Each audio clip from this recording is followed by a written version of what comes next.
हरियाणा विधानसभा के पूर्व अध्यक्ष और कांग्रेस विधायक रघुवीर सिंह कादियान ने लाठीचार्ज का ऑर्डर देने वाले अफसरों को किसी भी कीमत पर नहीं बख्शने की चेतावनी दी है। रघुवीर सिंह कादियान का कहना है कि किसान, कर्मचारी और सरपंचों पर लाठीचार्ज करने वाले अधिकारियों को किसी भी कीमत पर बख्शा नहीं जाएगा। रघुवीर सिंह कादियान का कहना है कि चाहे अधिकारी रिटायर हो जाए या फिर मर जाए, कब्र से खोदकर भी ऐसे अधिकारियों को बाहर निकाला जाएगा और लाठीचार्ज करने का हिसाब मांगा जाएगा। रघुवीर सिंह कादियान बहादुरगढ़ के रोहत गांव में कांग्रेस के हाथ से हाथ जोड़ो अभियान के तहत कार्यकर्ताओं से सीधा संवाद करने पहुंचे थे। यहां पत्रकारों से बातचीत करते हुए विधानसभा के पूर्व स्पीकर एवं बैरी विधानसभा से मौजूदा विधायक रघुवीर सिंह कादियान ने कहा कि बीजेपी सरकार महात्मा गांधी द्वारा 100 साल पहले दी गई फिलॉसफी के खिलाफ काम कर रही है। महात्मा गांधी ने कहा था कि अगर देश को मजबूत करना है तो गाँव की पंचायतों को मजबूत करना होगा, लेकिन पिछले 2 साल के अंतराल में हरियाणा के गाँव में विकास कार्य बिल्कुल नहीं हुए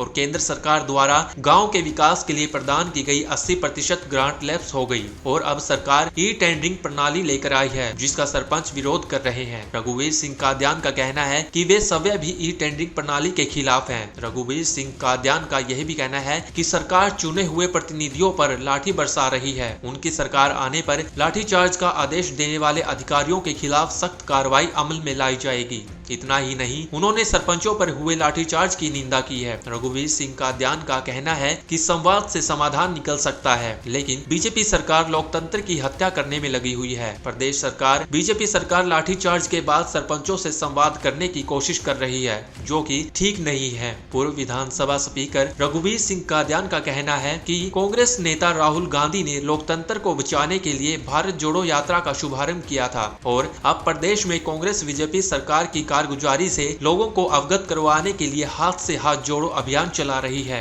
इसमें ऐसा है जी,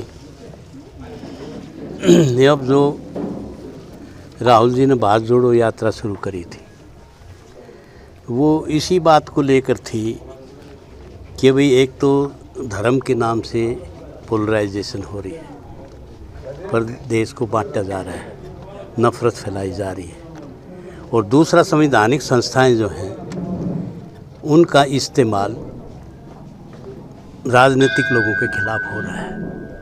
चाहे कोई पार्टी है, चाहे कोई जो बोलने वाला है, उसके खिलाफ ईडी है, सीबीआई है और इनकम टैक्स ये। तो इस तरह से आज देश में लोकतंत्र खतरे में है। इस बात को लेके भारत जोड़ो यात्रा शुरू करी थी और उसी कड़ी में ये बात आई थी कि भाई हाथ से हाथ जोड़ो यात्रा हम जो है लोगों तक जाएंगे, जनहित के मुद्दे जो है वो सड़क से लेके और संसद तक, विधानसभा तक उठाएंगे। और इस लाइन पे ही हमने विधानसभा में ये बात कही थी कि भाई 2 साल से तो गांव में पंचायतें हैं नहीं। झूठे सच्चे केस हाई कोर्ट में डाल के और ये एक साजिश के तहत 2 साल चुनाव टलवाए गए। किस लिए टलवाए गए? ताकि कोई ग्रांट नहीं जाए, कोई सबका साथ सबका विकास, सब झूठी बात।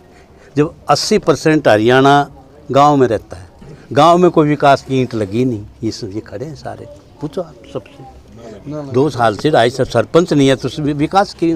तो यहाँ एक साजिश के तहत गांव को रोका गया, गांव के विकास को, और उसमें 80% बजट डेवलपमेंट पंचायत विभाग का वो लैप्स हुआ।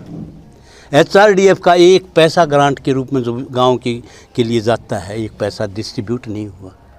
और अब एक नई प्रणाली डाल के और सरपंचों को जो है ना जिस ढंग से कमज़ोर करने की साजिश रच रहे हैं।